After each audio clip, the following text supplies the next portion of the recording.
encontramos para hablar un poco de San Javier, un poco de literatura, un poco también de cultura, de tradición, de identidad local, ¿por qué no? Y todo desde, o partiendo quizás, tomando como punto de partida a nuestro querido doctor Hugo Ríos. El pasado 15 de marzo se cumplía el aniversario número 88 del natalicio de Eduardo Hugo Ríos, médico y escritor. Para muchos, nuestro querido doctor Ríos. Hizo su literatura reimaginando los incontables relatos de la costa. Nacido y criado en San Javier, en su trayectoria ha recopilado y seleccionado relatos para escribir textos que fusionan ficción y realidad. Con un solo deseo: pintar su aldea, como expresa en el prólogo de su primer libro. Para dar comienzo a la charla de esta noche, vamos a escuchar al secretario de Cultura y Deporte de la localidad de San Javier, Fernando Vázquez. Bueno, muy buenas noches a todos. Es un gusto estar acá, recibirlos, tener, tan distinguida presencia como disertantes hoy. Y estamos en lo que es un festejo más de un natalicio. Estamos festejando el natalicio de nuestro Ríos. Yo creo, y lo hemos planteado desde el primer día que empezamos a hacer este tipo de actividades, que era mejor recordar el día del nacimiento de aquellas personas que fueron importantes para nosotros, y no tanto como tenemos acostumbrados el día que han emprendido el último viaje. Así que muchas gracias a todos por estar acá. Agradecer a la familia Requena que nos prestó este hermoso espacio. Yo de Malombar, es un hermoso lugar, el cual ya estamos mirando con mucho cariño para otras actividades más. Agradecer también a la Biblioteca Popular Julio Niño, siempre estamos trabajando en conjunto con este tipo de actividades, a la editorial Julio Niño, y a todos aquellos que se han sumado, gente de la Fundación Florian Pauque, escritores, bienvenidos a todos, espero disfruten de esta hermosa velada. Bueno, como bien nos comentaba Fernando recién, esta propuesta de recordar y repensar a los autores y escritores sanjavierinos en el día de su natalicio se viene llevando a cabo ya desde hace un año. El año pasado estuvimos ya escuchando a Pablo, en este caso tenemos a Pablo ideando para hablar un poco sobre el doctor Ríos. Hoy veo con alegría que tenemos casa llena aquí en Malón, y eso me llena de alegría y me llena de esperanza. No siempre durante este trayecto de celebrar a los autores sanjavierinos hemos tenido tanta participación. Es importante que pensemos que esto se hace a partir de la propuesta de Leandro y de Pablo de traerlo, el espacio que se nos prestó, las instituciones que participaron, como la Biblioteca Popular Julio Niño, las instituciones presentes que están aquí acompañándolos, y ustedes como público también. Entonces necesitamos personas que tengan algo para traernos, para contarnos y para hablar. Necesitamos instituciones y personas idóneas que participen. Y necesitamos personas que se acerquen a este tipo de charlas y que nos pongan en valor. Entonces, muchas gracias a todos ustedes por estar presentes aquí y luchar y trabajar por mantener viva la literatura y la cultura de nuestra comunidad. Durante esta charla que nuestros disertantes van a ir llevando adelante, si alguno de ustedes quiere participar, tiene alguna duda, alguna pregunta o algún aporte para hacer, lo ideal sería que levanten la mano y les vamos a acercar un micrófono para que sea, como pidieron ellos, una conversación más que simplemente un monólogo, tenerlos a ustedes como receptores. Nuestros disertantes, quienes van a guiarnos en esta noche de memoria y a invitarnos a reflexionar y repensar sobre la obra de Hugo Ríos y también sobre, la literatura, la cultura sanjavierina, son nada más y nada menos que sus hijos, quienes humildemente se definen hijos y lectores de la obra de su padre. Les ofrecemos, si les parece, un aplauso de bienvenida a Pablo Ríos, docente y médico, lector, escritor desesperado, siempre pensando en mitos, psicoanálisis, Pauque y, en sus palabras, el San Javier de mi infancia. Y también a Leandro Ríos, finalista del Premio Internacional Victoria de Campo, con su corto Lejos de la Costa, finalista del concurso internacional de Nobel con Relatos de Guerra y ganador del concurso Gastón Gori de la Sociedad Argentina de Escritores. Los escuchamos. Bueno, ¿se escucha? Bueno, no quiero repetir los agradecimientos, pero lo tengo que decir. Toda la gente que se movió esta semana para que esto se lleve a cabo. La Secretaría con Fernando, la biblioteca, la editorial. No lo voy a repetir, pero bueno, me resultó emocionante. Yo decía, bueno, toda esta gente trabajando por una movida cultural que, bueno, quiere decir que, bueno, es algo sumamente interesante y que San Javier tenga estos tipos de movimientos. Cuando me reunía con mi hermano Pablo, bueno, no solamente todo el conocimiento que él tiene de lo que es la cultura sanjavierina, mito, y cómo lo tiene masticado, decía, bueno, ¿cuál va a ser mi aporte? Porque, bueno, lo mío de alguna manera iba a ser más coloquial, más de alguna manera de hablar de la experiencia, no ser hijo de, sino que también de alguna manera he sido mordido por el interés de la escritura. Esa inquietud que tenía mi padre por la literatura, yo lo veía no solamente, sino también juntarse con escritores y ponerse a trabajar sobre los textos, y que lo hacía de una manera seria, digamos. Y yo pensaba de alguna manera cómo pensar esto o decirlo, pero de alguna manera sigo yendo detrás de los pasos de mi padre, y a medida que me acerco surge la complejidad de lo que es la escritura, pero también uno de alguna manera no consciente se va posesionando en relación a lo que es, en relación también a él, la costa, y uno intenta construir personajes, y son personajes costeros, por lo menos en esta etapa de mi escritura. Hay una metáfora de Juan Rulfo, un escritor que a mi padre le gustaba mucho, que todavía recuerdo su rostro de fascinación cuando lo leía Rulfo, que es un escritor mexicano, pero tenía una cuestión, un peso discursivo, una voz fuerte. Y uno de sus cuentos, que es No oyes ladrar a los perros, me parecía como una metáfora, no literal, pero sí para pensar esa relación con mi padre de lo que es la escritura. No oye ladrar a los perros es un padre que tiene un hijo que es asaltante en el camino en México, y el hijo está herido, y el padre, así porque andaba en cuestiones de comercio, lo lleva en los hombros en la oscuridad de México, y cuando va caminando y el padre está cansado, le pregunta al hijo si no oye ladrar a los perros, y el hijo dice no se oye nada. Es decir, una metáfora de hay ciertos lugares de referencia que se hacen de alguna manera muy difícil. Esa capacidad que tenía la atmósfera de Rulfo de no decirlo, pero decirlo. La verdad que se te hiela la sangre cuando esos escritores que tenía referencia a mi padre los ponía ahí en la trama, en la narrativa, por lo menos como lector, subiendo la vara. Y esto fue lo que yo veía a distancia cuando lo veía a los escritores trabajar, que no era una cuestión simple. Y aparte hay otro punto también, que no existe la carrera de escritor. Es decir, es un trabajo, y es un trabajo que se hace con lo que vemos en San Javier, con personas que han trabajado en la escritura y le hablen de alguna manera el corazón a gente joven que quiere empezar a ejercitar de alguna manera lo que es la escritura. Amílcar Brusa, tomando otra referencia diferente, pero de alguna manera lo ejemplificaba en esa disciplina cuando él decía, que para mí también hay que analizar o escribir sobre Amílcar Brusa, porque era una poesía lo que soltaba.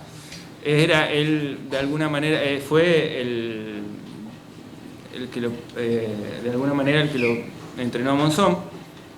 Él decía que el boxeo era la única disciplina que podía hacer de los analfabetos campeones del mundo. No sé si campeones del mundo, pero sí es necesario de alguna manera ser mordido por un maestro para entrar en lo que es la escritura y entrar a pensar los personajes seriamente. Mi padre trabajaba mucho escribiendo y estudiando, sobre todo era un hombre de 60, 70, 80 años y nunca perdía por la novedad sobre la escritura, los narradores, los escritores, cómo escribían, esa corrección permanente. Y yo cada vez que me acercaba a querer escribir y agarraba los textos, de alguna manera terminaba desbordado. Así me ocurrió durante años. Bueno, estoy con las anécdotas, pero bueno, me parece más figurativo porque me parece pintoresca también.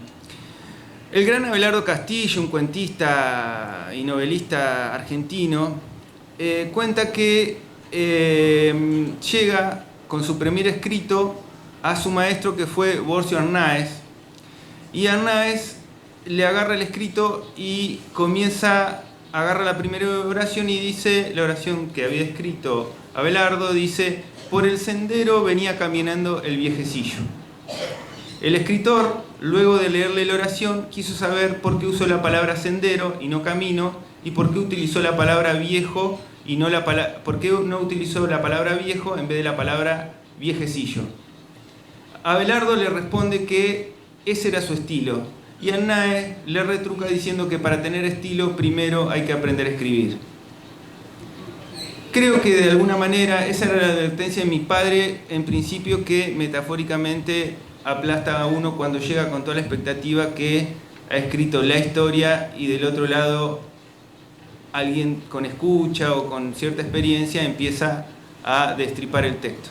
Esa advertencia también puedo llevarla a otra maestra, que es Liliana G., que era una de las maestras del cuento argentino, también para llevar a otra advertencia de mi padre, que en un taller llega un médico cirujano que le dice que ahora que se jubiló, él quiere ser escritor, a lo que Liliana le responde que cuando ella se jubile de escritora se va a dedicar a operar. Es decir, ese era otro punto también que abría la puerta de que tomarse el trabajo con seriedad era una de las indicaciones precisas de mi padre, que lo veía, lo escuchaba, veía a los escritores, y después, cuando él muere, tuve la necesidad de hablar con alguien de literatura y ya no estaba de alguna manera, ¿no? Tomarse el trabajo con seriedad era otra de las indicaciones precisas. Siempre te alentaban la escritura, pero después pasaba el momento de corrección. ¿Dónde estaba el arco de la historia, la trama? La pregunta de cómo funcionaban los personajes, los giros de la trama. Primero estudiaban la trama, la estructura, luego el lenguaje. Para escribir un cuento, una novela, decía, uno tiene que tener en claro el tema, luego los personajes. De los personajes, cuando uno empieza a escribir, empieza a delinear lo que es la trama, el tono, la voz, la narración, el cimiento para saber contar la historia. Aparece de nuevo la indicación de saber construir el personaje y el contexto, para elaborar después el verosímil. Toda esa arquitectónica de la escritura, por lo menos en principio, estaba en la advertencia de mi padre, y que veía, por lo menos que veo en este movimiento cultural, que mientras se siga pensando los textos entre varios, van a aparecer todo este tipo de indicaciones. El contexto es muy importante, y siempre hay que pensar cuando escribimos que escribimos para otros también. Yo escribí la novela Retazo de Guerra 16 veces. Llegaba a 200 páginas y en una clínica de obra me dejaban 20 páginas. Estaba desde el inicio una y otra vez. Nuevamente esa metáfora de la pregunta si se oyen ladrar los perros y no se oye nada, digamos. Esas indicaciones de mi padre en los talleres literarios volvían a aparecer y desaparecían de la resistencia de todo lo que nos dedicamos a escribir, y es una práctica que también, puede ser cualquier deporte donde es una disciplina permanente. Trabajando con Luciano Lamberti, un escritor, bueno, premio Clarín, que fue... en un momento me bajo una técnica que se usa en el cine de resumir la novela en 5 oraciones, me dice, que se le llama metafóricamente una escaleta. Mi padre hablaba de dibujar el tema, tenerlo en la cabeza, y después de años de que me volaban las novelas, digamos, tiraba novelas, pude encontrar la trama. ¿Qué veo? Una joven alemana. Nuevamente vuelvo a San Javier. Una joven alemana que tiene un encuentro con una virgen. De ese momento los personajes empiezan a tener una red de dirección y visualicé hacia el horizonte que iba a llevarnos. ¿A quién visualicé? A la hermana Karina, joven.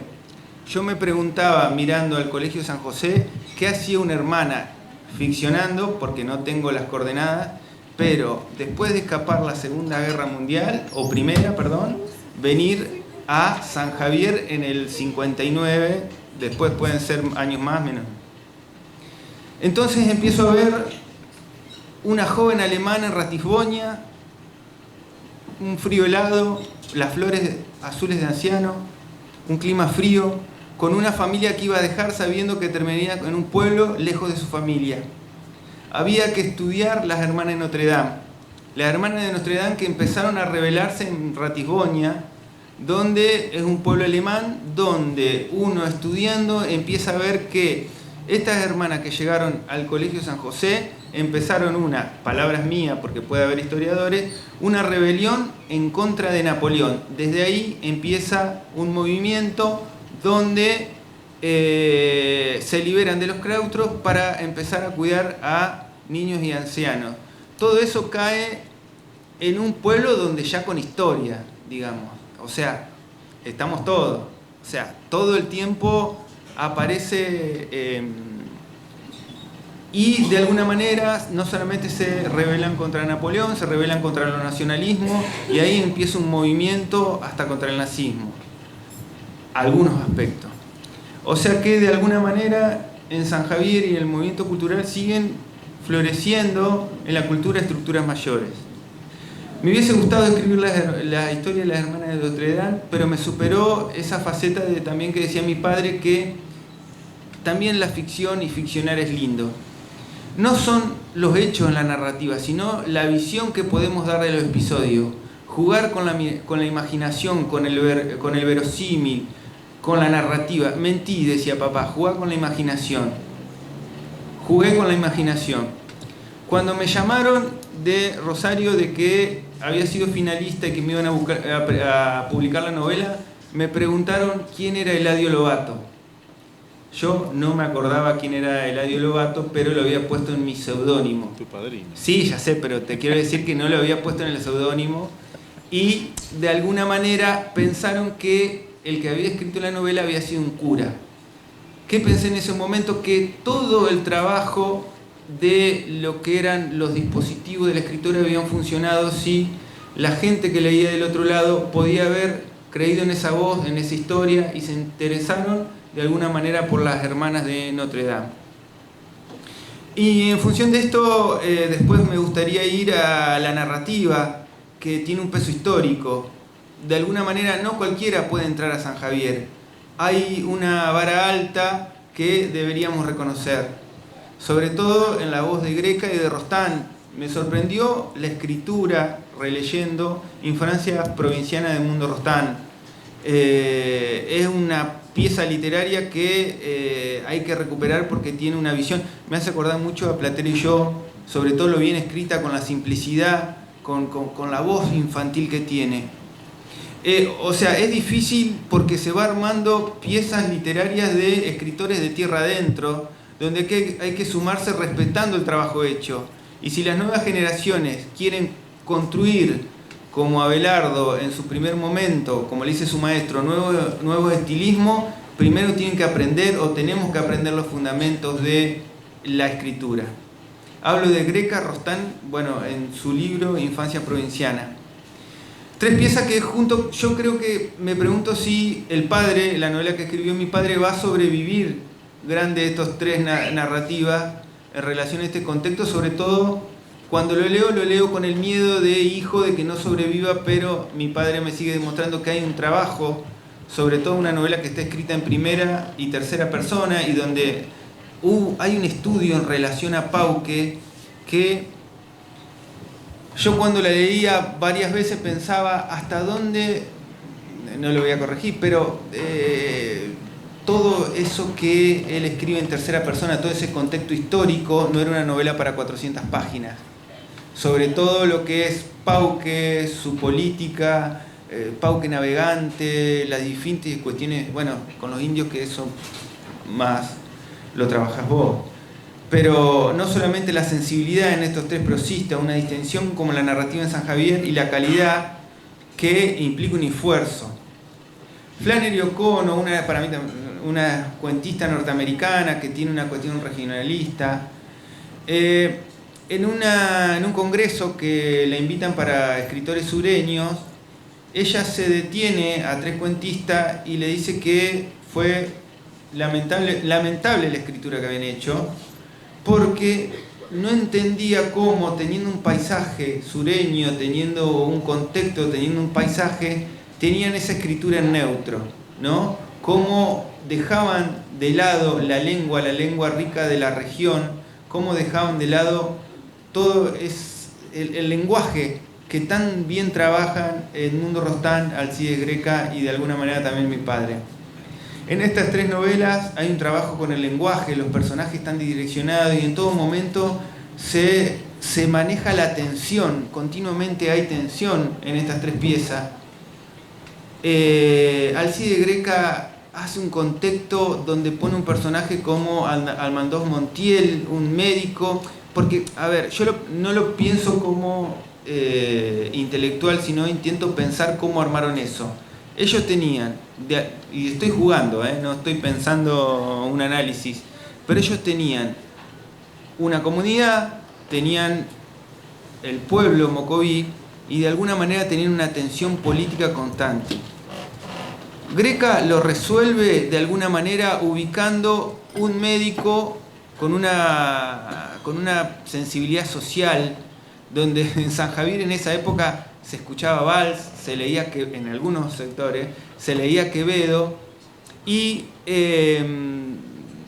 es llamativo cómo él pone en un foco un personaje que venga a cubrir la cuestión social.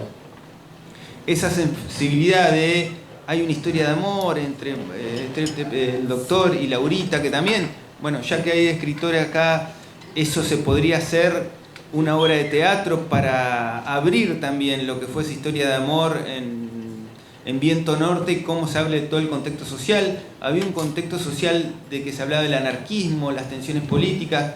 En ese momento también se empezaba a germinar la forestal, es decir, desde Buenos Aires la chusma europea entraba, como le decían metafóricamente a los europeos, y se empezaban a ver anarquistas y había todo un movimiento político denso. Bueno, lo que hace, todo lo que aparece en los personajes, Tonino Lavanderí, un nombre que de por sí se podría hacer una novela, aparece en La Esfera, tocando un poco Isabel Sandino, La Morocha, que también tiene una historia de fondo de lo que fue, tuve la oportunidad de conocerla también, que era una mujer que había vivido algo trágico, pero también esos personajes fuertes.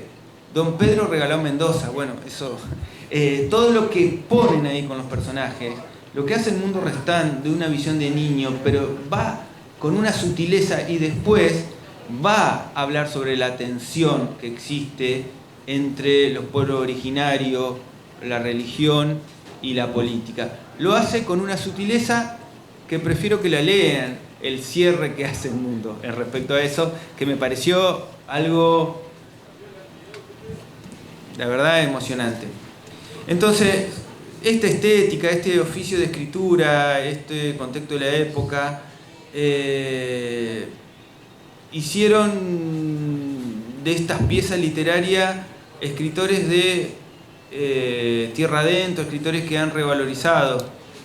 Y bueno, por último, este San Javier con su contexto, pero a su vez su paisaje que tiene ambigüedades de tensión, esta historia tan rica que se siguen recreciendo a través de la narrativa. Gracias.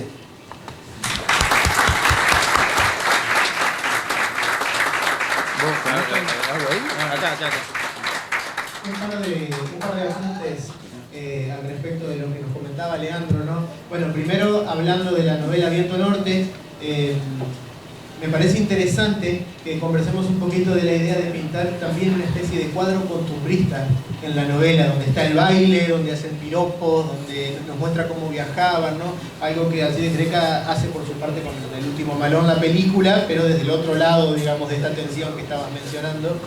Después mencionaste a Rostand, que nos reflejaba las tensiones de un San Javier un poco más cercano, ¿no?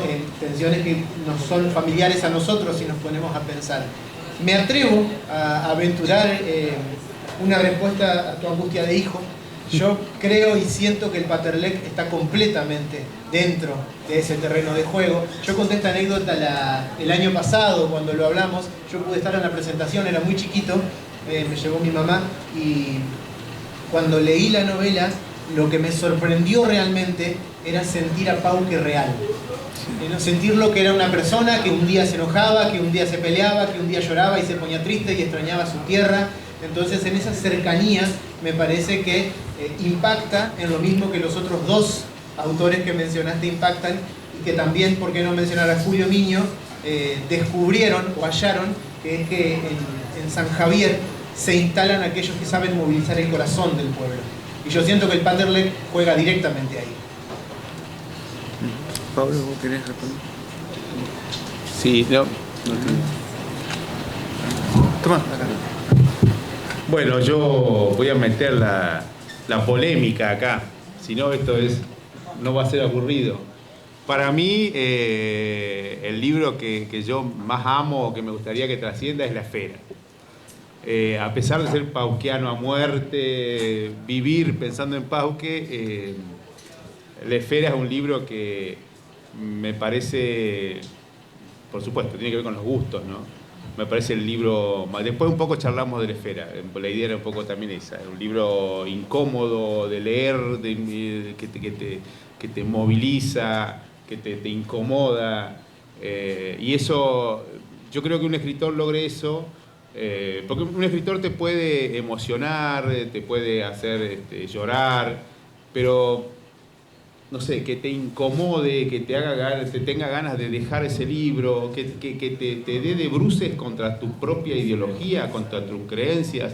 No sé, yo El jugador de Dostoyevsky no lo podía terminar, me ponía muy ansioso, tenía que hacer un esfuerzo por terminarlo, ¿no? El efecto de esos escritores. Lo que trajo Leandro me parece a mí vital acá en Tierra de Escritores, que es quién puede escribir. Hace un tiempo, el año pasado, hace poco, en un encuentro similar a este en Diamante, Entre Ríos, cuando termina el encuentro se acerca un hombre grande de unos 80 años y me dice: doctor, le quiero regalar este libro, que es mi libro. Escribí mi vida. Un hombre que era panadero, tenía la primaria completa, nada más. El libro se llama El Juanchi. A él le dicen El Juanchi, y el libro se llama El Juanchi. Escribió su vida en 300 páginas. Yo dije, la mierda, 300 páginas, y empecé a leerlo y no lo pude dejar más hasta terminarlo. Nunca había hecho un taller literario, nunca había estudiado teoría, y se escribió su vida. Él se puso en tercera persona y escribió su vida. No era una vida, no estuvo en la guerra, no nada, una vida totalmente común, pero yo no podía dejar de leerlo por la pasión que había en esa escritura. Yo creo que para escribir hace falta una sola cosa: pasión. Por escribir, por contar algo. Cuando alguien tiene muchas ganas de contar algo, eso le queman las tripas y lo tiene que escribir. Después, como dice Leandro, por supuesto, uno puede intercambiar con escritores, con gente que más sabe, puede corregir el estilo, y eso es muy bueno. Pero hay escritores con alma y sin alma, porque soy como más teórico, ¿no? Me gusta más, lo que me sale es más teórico. Ustedes me han escuchado hablar sobre Pauque, y hablar de Pauque, antropología, psicoanálisis, un poco tomar lo que han hecho y explicarlo desde varios puntos de vista. También me gusta escribir, pero como que yo digo, bueno, Leandro es el que tiene más ángel, más alma, mi viejo también lo tenía. Entonces, Digo, pero este tipo de 80 años que tenía la primaria completa, escribe el Juanchi, su vida, ¿no? En 300 páginas, y uno no puede dejar de ir leyendo página a página para que el Juanchi le vaya bien. Y yo ya sabía el final, porque lo había visto, estaba vivo el Juanchi, me había dado el libro él. Entonces, bueno, un poco esto de la pasión por contar se nota cuando uno lee en el papel lo que alguien ha escrito. Con Leandro dijimos, bueno, nos dividimos un poco de qué hablar de los escritores. Yo voy a hablar de Julio Miño muy brevemente. Julio Miño es inmenso, es como un banquete, es para hacer reuniones solamente para hablar de Julio Miño. Y hay otra cosa, Julio Miño es poeta. Los poetas son una raza muy particular. Los poetas, yo conozco a varios, lo conocí a Julio, lo conozco a Rubén Moncada, lo conocí a Osvaldo Plumari, charlé con ellos, bueno, hay gente acá que sé que es poeta. Los poetas son gente normal, en general, pero están locos del lenguaje. Los poetas tienen una enfermedad maravillosa, que es que han enloquecido con el lenguaje. Los poetas son gente que agarra una palabra y la transforma. Todos nosotros tenemos una palabra, el poeta ve otra cosa en la palabra. Son más músicos que escritores muchas veces, ¿no? Le ven la sonoridad a la palabra, le ven el gusto, la paladean, ven si es liviana, si es pesada, la transforman, la juntan con otras cosas.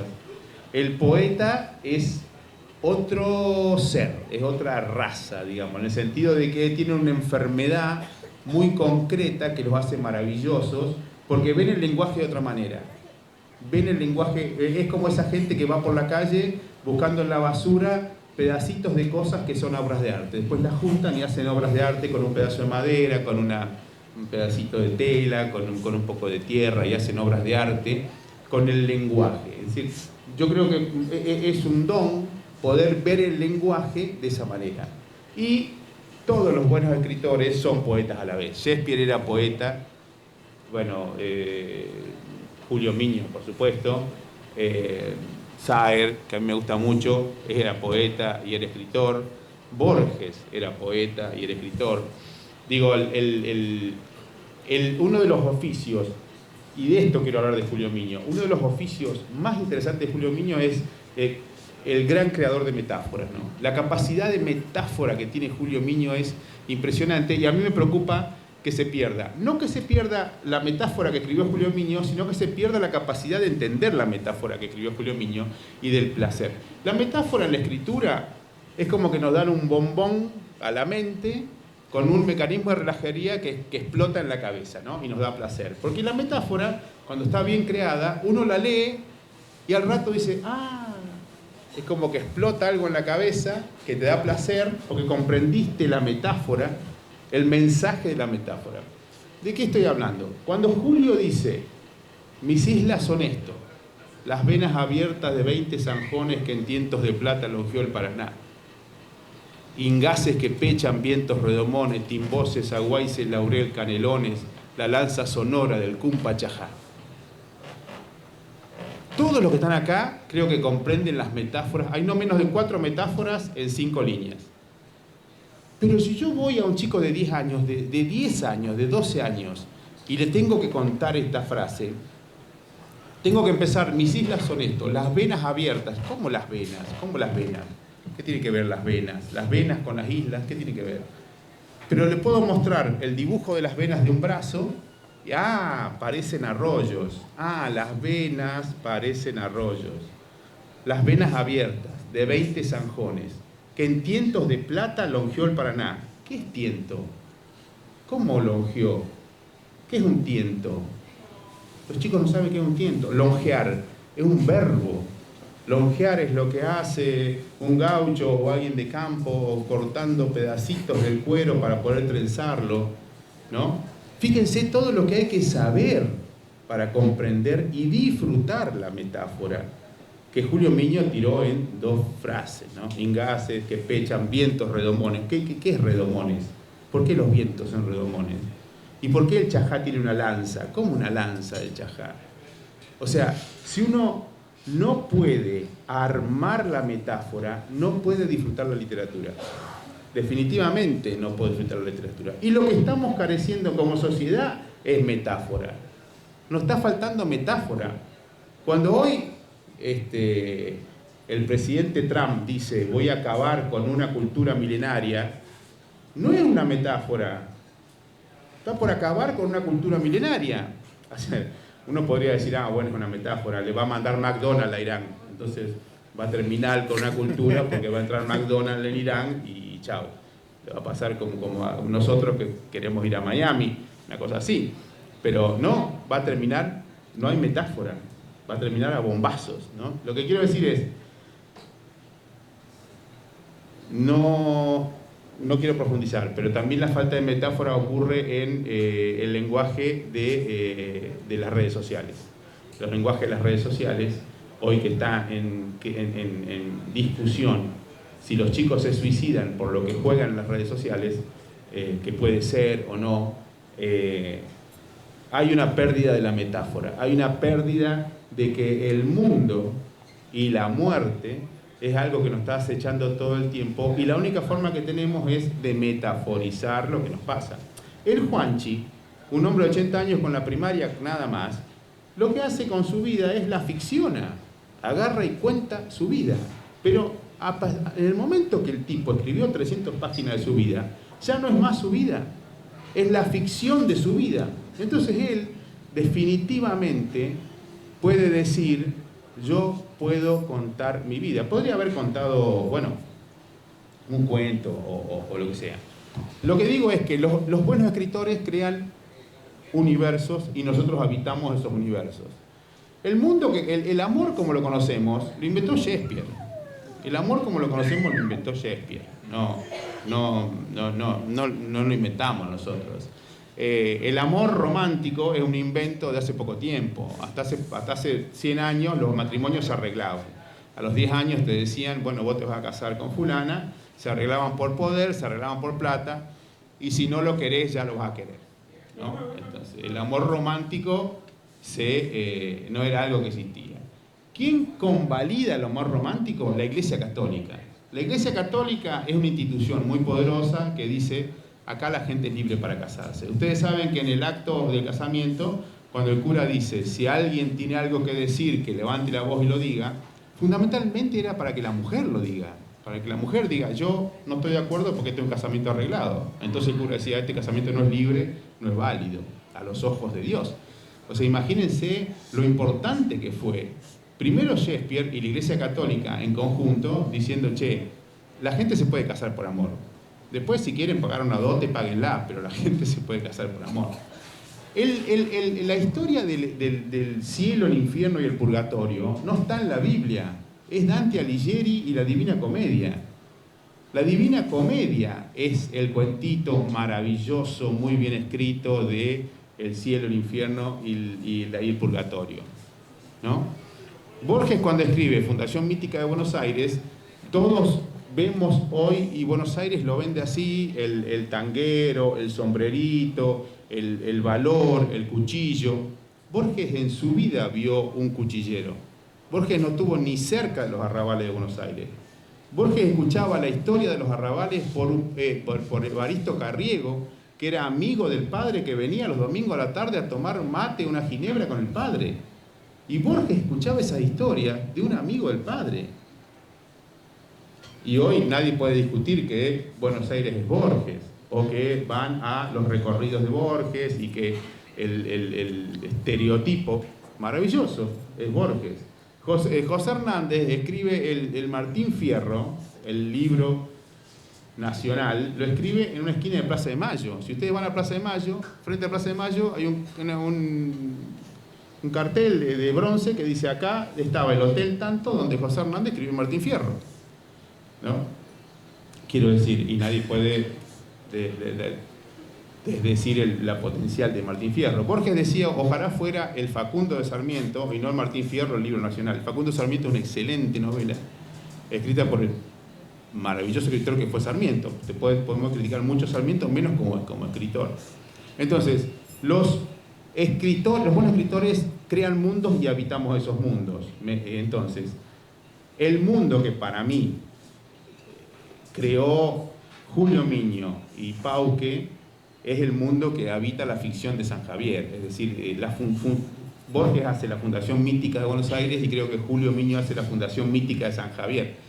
En muchos sentidos, porque lo que quiero decir es la cantidad de escenas, metáforas y pura esencia sanjavierina que tiene la obra de Julio Miño es, te lo digo, para varios encuentros como este.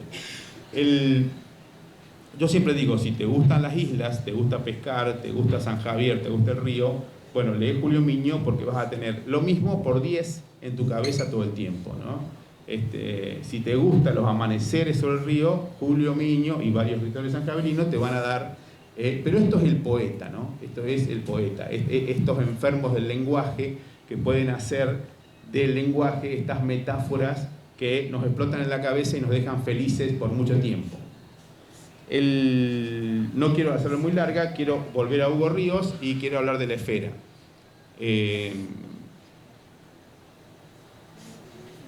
Hay una cuestión muy autobiográfica en la esfera como novela política. La vida política de Hugo Ríos fue bastante intensa. Hugo Ríos tiene una militancia en la época de la laica y la libre. Varios de ustedes a lo mejor se acuerdan. Hubo en el país una época donde hubo una discusión muy grande entre la Iglesia Católica y el gobierno, Perón en ese momento, por la educación laica y libre. Es decir, si había que dar religión en las escuelas o no. Mi padre fue siempre una familia muy, muy humilde. Después, en un momento se van de San Javier a Barranquitas, el barrio Barranquitas de Santa Fe, que era una villa, a la orilla del Salado, era zona que se inundaba. Mi abuelo trabajaba en la Curtiembre, que estaba ahí al lado del cementerio. Era un pajonal, también la familia Monzón vivía en esa zona. Y mi padre, que tenía capacidades intelectuales, le gustaba leer, fue como un poco muy ayudado por los curas de la zona, entre los cuales estaba el cura Duso. Y son los curas los que lo ayudan a terminar y son los curas los que lo ayudan a ir a Córdoba a estudiar, inclusive le dan plata, le pagan parte de la estadía de los primeros años en Córdoba, vivía en un convento. Entonces él tenía mucho agradecimiento, mucha fe y mucha pasión por esa causa, ¿no? Y fueron luchas muy violentas, hubo muertos, había represión, había exceso de los dos lados, ¿no? Como suele haber en las pasiones militantes políticas, de tanto de la iglesia como del gobierno, hubo mucha pasión. Esa fue un poco la parte más política, militante. Y luego su esposa, mi madre, que era 9 años más chica, tuvo participación en la militancia Montoneros, ERP, todo eso, en Córdoba, en la época más dura. Un poco la vuelta de mi padre a San Javier cristaliza por dos cosas. Una, él siempre quiso volver a San Javier, y otra, estaban muy complicados políticamente porque, bueno, habían tenido gente de Montoneros escondida en casa, bueno, una serie de cosas muy peligrosas para la época. Mi padre sabía que eso era muy peligroso, mi madre siempre decía que no era tan peligroso, siempre tuvo razón mi padre en eso, era muy peligroso. Entonces él se viene a San Javier. La esfera es un libro donde lo voy a spoilear, porque creo que si lo leen, a mí no me interesa que spoileen los libros en las películas, porque siempre digo, lo que vos viste de la película o lo que leíste, seguro que yo lo voy a ver diferente, ¿no? Entonces, un poco es la historia de un médico de alrededor de los 40 años que vuelve un día a su casa y han secuestrado a la mujer, han dado vuelta a la casa, lo torturan, lo secuestran, lo llevan a la ESMA, lo torturan. Las 3 páginas que duran la escritura de tortura son insoportables, por lo menos para mí son insoportables. Sí. Es decir, dan ganas de no leer más y uno se enoja con el autor. Dice, ¿por qué mierda me haces pasar por este momento? Ese malestar, ¿no? ¿Por qué me haces pasar por esto? ¿Por qué tengo que leer esto, ¿no? Porque además al ser médico es muy específico, ¿no? en el detalle de la tortura. Después Siguen la ESMA, lo están por matar, pero le ofrecen ser médico de los vuelos de la muerte, es decir, anestesiar a los montoneros o a la gente que habían secuestrado, no eran montoneros, eran de todo tipo, que habían secuestrado para tirarlo al río dormido, la cosa más atroz que se puedan imaginar, participar de eso para no matarlo. Entonces él como médico, el personaje participa de eso. La mujer había desaparecido, él pensaba que estaba muerto. Cuando termina lo dejan libre, le dicen, pero tenés que irte a tal lugar, se viene a San Javier. Él da nombres reales, habla del Tigre Acosta, de Astiz, o sea, da nombres reales, no le pone nombres ficcionales. Le pone nombres ficcionales al personaje, a varios personajes de San Javier, pero ahí pone nombres reales de... Eso es una cosa muy, muy loca para mí, ¿no? Él pone nombres reales, con lo cual te lleva mucho más a la realidad de lo que pasó. Después viene a San Javier, acá en San Javier se hace amigos que no tenía y empieza a aparecer un fenómeno muy curioso. Ahí arranca para la ciencia ficción, empieza a aparecer que empieza a tomar agua del río, de la zona de la laguna de la Morocha, y se sentía mejor, se le iban las canas, estaba más fuerte, estaba más sano, todos los que tomaban esa agua estaban mejor. Un día llegan científicos, descubren que había una esfera, que era una esfera con mucho poder, que rejuvenecía, que era mágica, y ahí empieza un policial, de la ciencia ficción a un policial, es decir, viene el ejército, se quieren robar la esfera. Él con su amigo que había hecho acá, Don Santi, un islero muy amigo de él, roban la esfera para que esto no ocurra. Don Santi termina siendo un espía que lo estaba controlando a él. Él termina descubriendo que su mujer no solamente estaba viva, sino que era pareja actual del Tigre Acosta y tenía un hijo con el Tigre Acosta. Y encima la mujer le dice a él que el Tigre Acosta era buena persona. O sea, arrasa con todo con todo el estándar político, lo arrasa a todo. Claro. Y después, yo me enojé mucho con él, peleaba, pero esto no, peleaba, y él se reía, me decía. Hace 2 años salió un libro que a mí me voló la cabeza y me cambió la visión del libro de mi padre y hizo que admire aún más la capacidad de crear una trama que te lleve a ese lugar, que te lleve al lugar donde vos dudes de todas tus creencias y las pongas en la luz. Sale el libro La Llamada, de Gloria Guerreiro, que es un libro también muy polémico, donde Gloria Guerreiro cuenta la historia de Silvia Lavairo. Silvia Lavairo era una secuestrada, montonera, secuestrada a los 18 años, que fue obligada, que fue abusada sexualmente, pero fue obligada a ser de pareja de Astiz para secuestrar a las monjas francesas. La llevaban como amante a Punta del Este, por todos lados. Le habían secuestrado a la hija, sabían dónde estaban los padres, los podían matar. Para todos los montoneros sobrevivientes fue una traidora, pero uno lee la novela, lee esa biografía y realmente dice, ¿qué hubiera hecho uno? ¿Qué hubiera hecho uno en ese caso? Y es lo mismo de la esfera. ¿Qué hubiera hecho uno en ese caso? ¿No? Porque, digo, yo decía, pero entonces él estuvo adelantado 10 años. Porque yo que sepa, mi viejo nunca habló con Silvia Lavairo ni con Gloria Guerreiro, no. Pero estuvo como adelantado 10 años en la ficción de poner a un tipo, de decir, soy médico, pero para que no me maten, accedo a anestesiar gente para tirarla de un avión. Y sigo vivo y tengo que vivir con esto. Lo que digo es, la literatura nos ayuda a vivir con esto. Esto puede ser cualquier cosa que se le ocurra. La muerte, una pérdida, el amor, el desamor, lo que sea. No quiero hacerlo muy largo. El fin del libro, que ese sí, no se lo voy a contar, me sorprende mucho más. Pasa el tiempo y me sorprende mucho más porque es como la decisión de vivir de una manera aceptando que hay cosas que no van a cambiar. Los héroes Los héroes, los verdaderos héroes siempre mueren. Este no muere. Eso es lo que le quiero decir. Así que bueno, abierto, vamos a charlar. Perdón, Pablo. A propósito de lo que comentabas de adelantar el final, por compartir el dato con vos y con las personas presentes, se llevó adelante una encuesta, investigación de parte de New York Times y la BBC juntos, y descubrieron que el 90 y pico % de las personas encuestadas disfrutan más de las historias cuando ya sabía cómo terminar. Disfrutamos más de las historias cuando ya en la segunda vez que la miramos, o que miramos la película, o que leemos el libro, o si tenemos algún dato, y eso explica muchísimo el poder atractivo que tiene ahora, por ejemplo, el cine, con los videos en Instagram o en TikTok que te adelantan una partecita, claro, y después vas a ver la película. Claro. Se habla mucho del compromiso de la gente con su tiempo, que quiere saber que es bueno antes de comprometer el tiempo con la lectura. Sí, totalmente. Sí, el último anuncio sí, lo pasamos a PDF, lo digitalizamos a la esfera.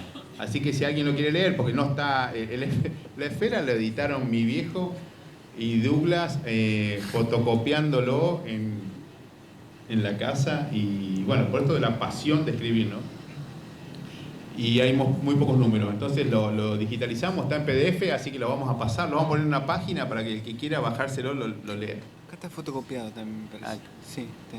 A mí me parece que hay una faceta de Hugo que ustedes no la han tratado, que es la técnica del cuento. Es decir, a mí me fascinó siempre en tu papá la técnica del cuento. Cuando Juan Cruz dice que uno le gusta, que tiene que saber el final, en los cuentos de Hugo nunca sabías el final. Te lo contaba tanto, pero tan bien, que creo que pocos autores tuvieron o tienen la técnica del cuento que tuvo. Hola. Hola Elena, ¿cómo estás? Vos sabés que en eso hablamos con Pablo un poco. Lo que a mí me gustó es sus primeras voces de lo que fue Viejo Carpincho.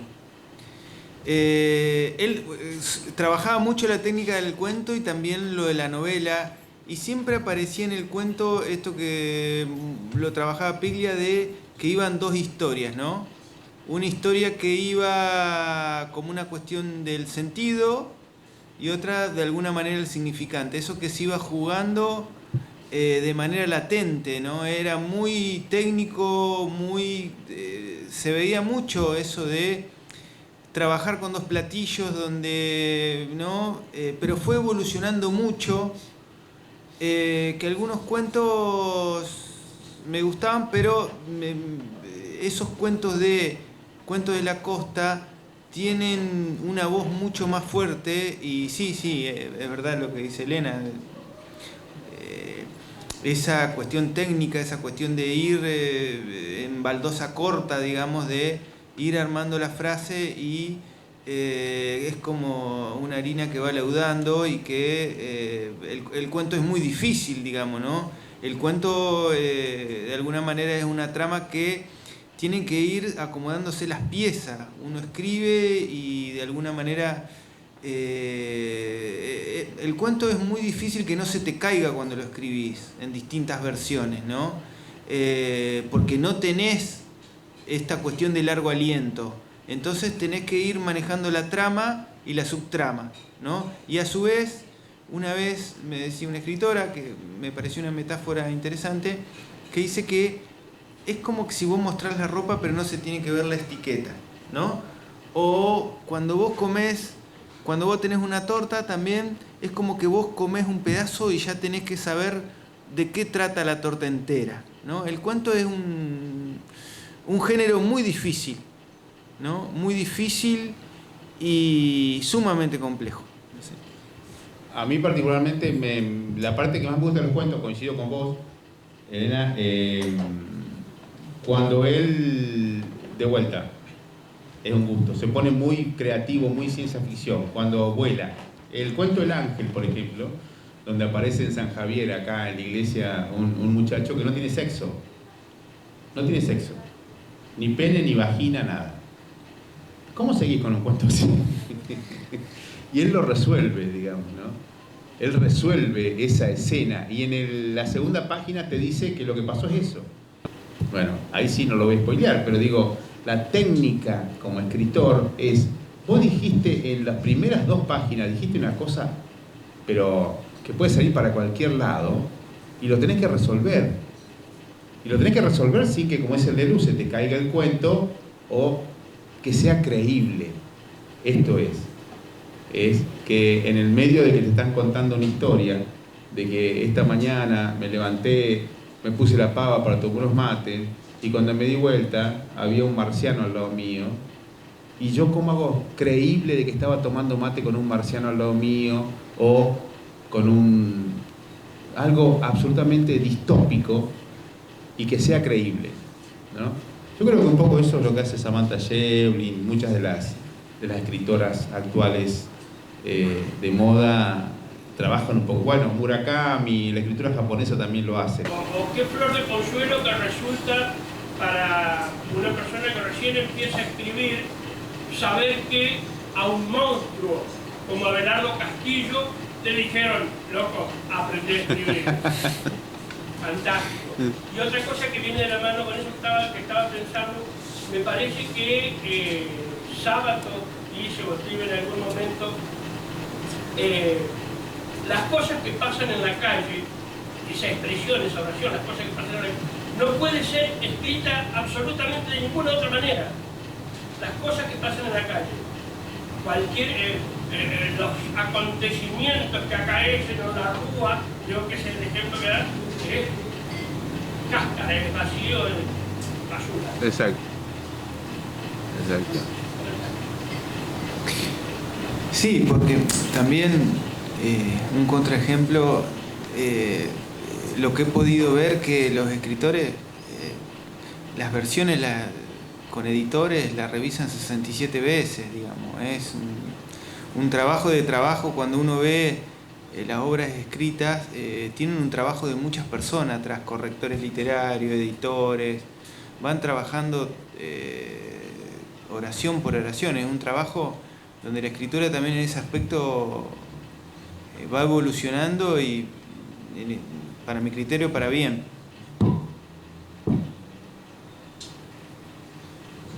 Bueno, ya está. Bueno, para ir dando por terminada, entonces, esta noche de nuevo volver a agradecerles su presencia, sus participaciones, para esta noche de recuerdo y de reflexión. Estas historias, como bien señalaban ellos, se cuentan y se recuentan y se vuelven a contar, muchas veces van permeando en nosotros y nos van invitando a pensarnos y a sentirnos como comunidad. Y eso es un poco lo que hemos estado charlando en la noche de hoy. Ahora, y antes de que se retiren, el secretario de Cultura les va a hacer entrega de un presente. Ahí estamos. Gracias, bueno. Gracias, Fernando.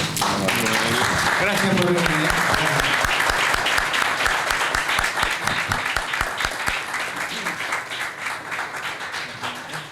Bueno, por las dudas, si alguien quiere hacer alguna otra consulta o un aporte, están bienvenidos. Vamos a tener un micrófono más, por si alguien quiere. Agradecerles, siempre es lindo tenerlos acá nuevamente. Y bueno, más interesante la forma que tienen de hablar y comunicarnos.